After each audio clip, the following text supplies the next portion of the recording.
Welcome once again to the 12 Days of Celtic Mythology, Season 2. Today is Day 9. We're following that twisted tale called Culhwch and Olwen, a story from Wales that's over 1,000 years old. It all starts when a young man called Culhwch is cursed by his stepmother. The curse says that he has only one chance in the world at love and marriage. That's to get a woman called Olwen, who is the daughter of a very cross old giant called Prydein, who doesn't want to give Olwen up. Now, Culhwch is King Arthur's cousin, so he takes a hand-picked group of Arthur's best men, and they go to look for Olwen.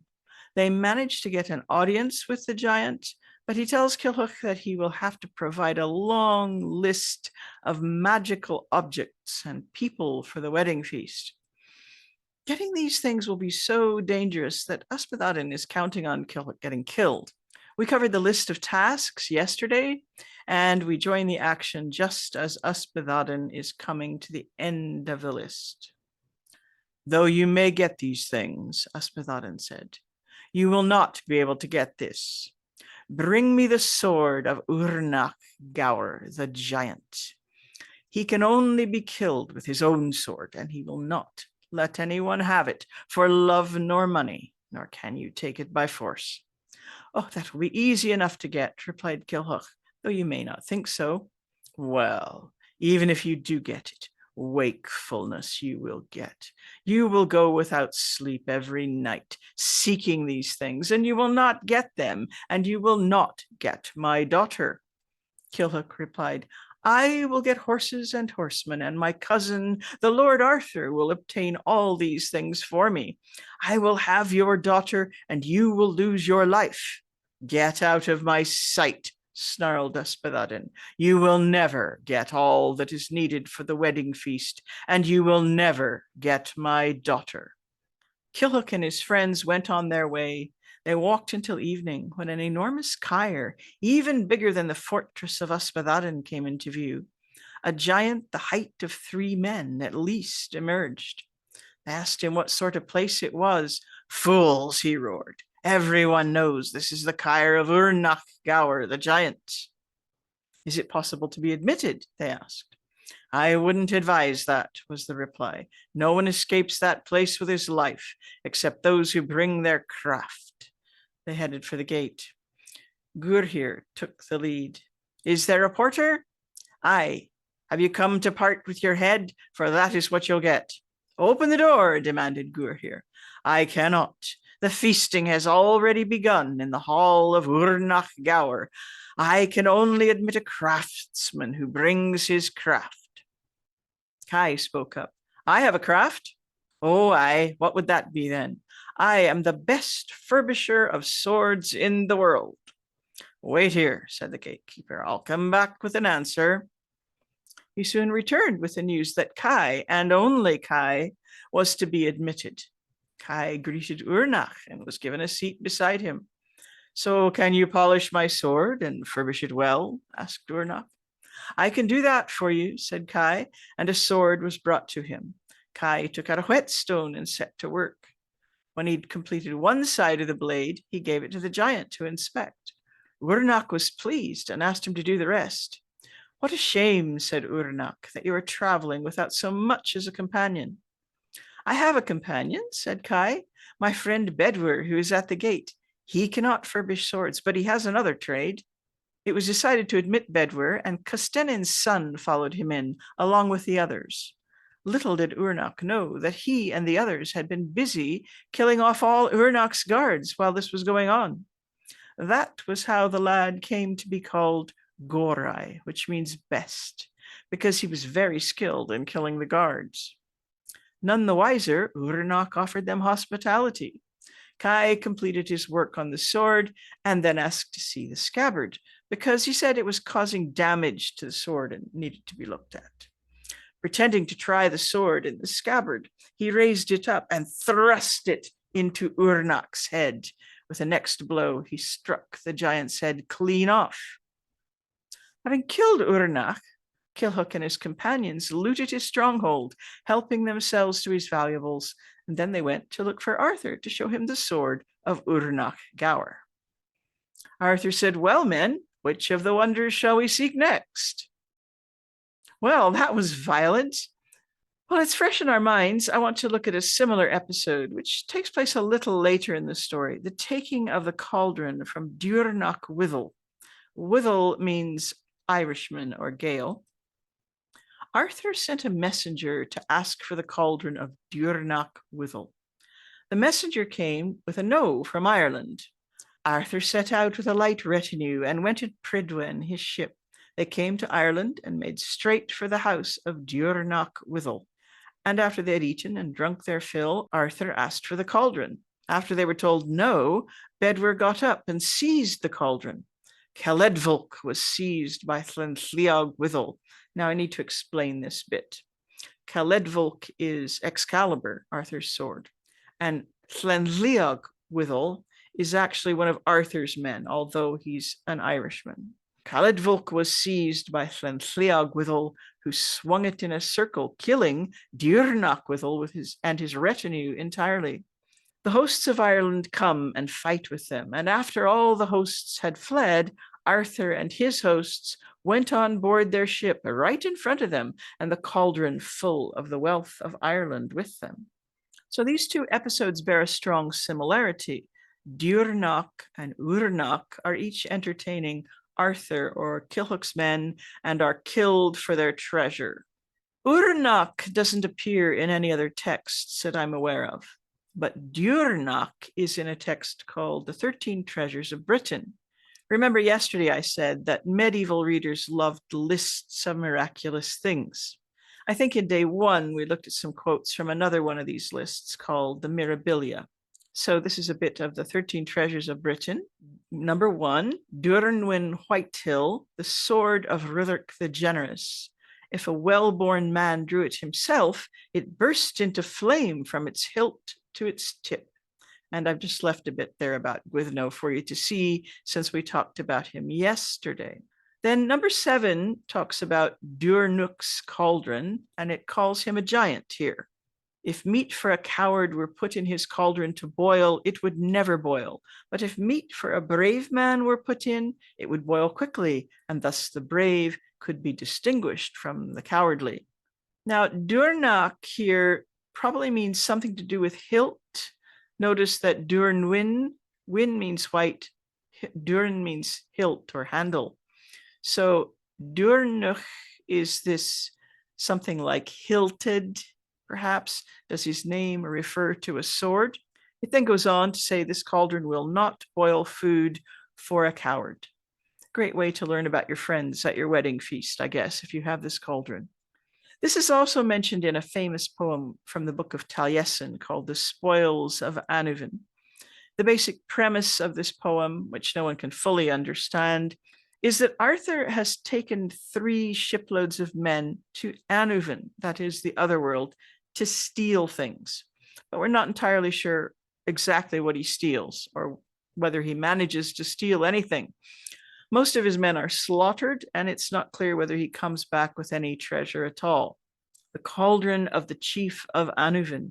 What is its nature with its dark rim and perils? It will not boil a coward's food. It is not destined. Llyog's sword of lightning was thrust into it, and in the hand of the leaper Arthur it was left.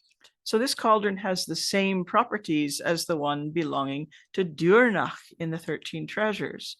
And look closely at these last 2 lines. Llyog's sword of lightning was thrust into it, and in the hand of the leaper Arthur it was left. So let's just go back to the quote we started with. I'm just going to start here. Celedvolk was seized by Llenlliog Gwil, who swung it in a circle, and so on. So we have similar names. Llyog's flashing sword in one, or Llyog's sword of lightning, and Llenlliog Gwil here. And if we go back to the words of Ysbyddaden for a moment in the Anoethau, he asks Cilhuc to get him the cauldron of Dúrnach Gwil, the steward of Odger, son of Aedh, king of Ireland, to boil the food for your wedding guests. So I wouldn't like to hazard a guess as to what might be implied here about the wedding guests and whether they're cowards. The use of the same phrase, boil the food, makes me think this author had the other references in mind, though. Let's parse out these different strands. So Urnach and Durnach have similar names and similar stories. In Kilhuch, Durnach has a cauldron and Urnach has a sword. But Durnach's name might actually refer to a sword. And in one reference, a sword is thrust into his cauldron. Whatever else is going on here, this story or stories is being referred to a lot. So what about that? I was looking at a footnote about the boar Ysgythron in Will Parker's translation the other day, and something he said caught my eye. Such duplication is to be regarded as emphatic in function rather than accidental or superfluous in traditional literature. Now, this is Parker stating his opinion. It's not an absolute truth, but it did make me stop and think. I've mostly been taught that the doubling in Kilhuch is a result of the author knowing two versions of something and wishing to include them both. But what if he's repeating himself for emphasis or amplification? It's certainly done at other times in storytelling. Goldilocks tries 3 bowls of porridge, one after the other, adding to the tension for the listener, and then she sleeps in all 3 beds. We've been wondering about the giants in this story. Of course, there are Mr. and Mrs. Custennin, to whom Arthur, Kilhuch, and Ysbyddaden are related in different ways. They seem benign, maybe even benevolent. The others, Urnach, Durnach, and Ysbyddaden, are wilder, more threatening. The companions are warned of the dangers of visiting them, and even though they're hospitable, well, maybe not Ysbyddaden, they are killed and robbed by Arthur's people. Why? Does Arthur plan a campaign of ethnic cleansing to remove all giants? Maybe, but I think this may be more about these particular giants having things that they're no longer allowed to have. Things that Arthur wants for himself and his protege, Kilhuch. We tend to place a lot of esoteric or magical meaning on cauldrons these days. And it's obvious that early Celtic cultures did this too, but cauldrons were also a status symbol and symbols of sovereignty. Holding feasts was how a king demonstrated his power, wealth, and generosity. Cauldrons were used both for preparing food and for brewing and serving drink.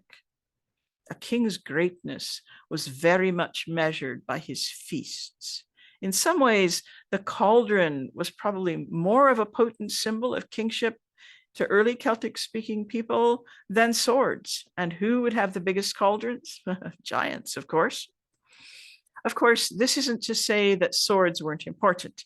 In the Iron Age and early medieval period, they were also huge status symbols, generally reserved for the high nobility at first, and swords that lasted for generations would be considered to be imbued with all kinds of magic. By the time our story takes place, swords have identities, they have names, they can be famous in their own right. Surely famous swords and cauldrons shouldn't be left in the hands of uncouth giants.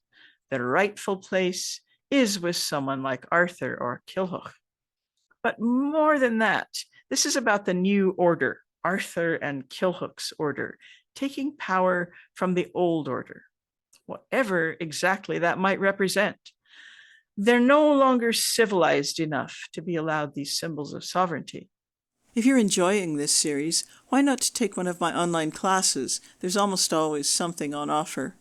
Some classes have tiered pay-what-you-can pricing, and there are usually a few scholarships available for the more expensive classes.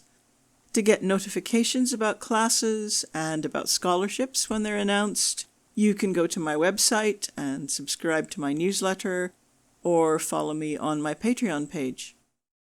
Now, before I ask today's challenge question, I want to deal with the practicalities of the challenge. I think there are about 6 or 7 people who are still in the running. You probably know if you're one of those people because you've posted an answer every day, which was relevant to the question I asked, and you've posted it before the next day's video came out. Now, there are some names I recognize on that list. Some of them are my students or patrons and happen to be using their real names on their YouTube accounts, but I don't know who the others are. So if you think you're in the running and you're in any doubt whatsoever about whether I recognize you from your YouTube account, you need to contact me with your email address. YouTube makes it really hard for me to find you, but obviously I need to do that to sign you up for a class. And especially if you want to join one of the classes that starts this coming week, we need to get going on that. So you need to contact me. Probably the easiest way to do that is to go to where my classes are listed on Ticket Tailor. Start by going to the link for classes, which I post every day. And on those Ticket Tailor pages, there's a button which says Contact Organizer. That will send me an email. And when you contact me, tell me your YouTube username and your name and email address. I know that's a bit convoluted, but here we are in the 21st century, all trying to protect our privacy. Now, on to today's challenge question. I've said today that Arthur and Kilhook might represent a new kind of order, trying to take the regalia or symbols of sovereignty from an older order. How would you define these old and new orders? There's not one right answer to this. Is it political? Either from Arthur's time or sometime later, the storyteller's time, I don't know, or cultural or religious or something else. But what scenario do you think of with this old and new order? Who are they? So thanks again for watching, and I'll see you tomorrow.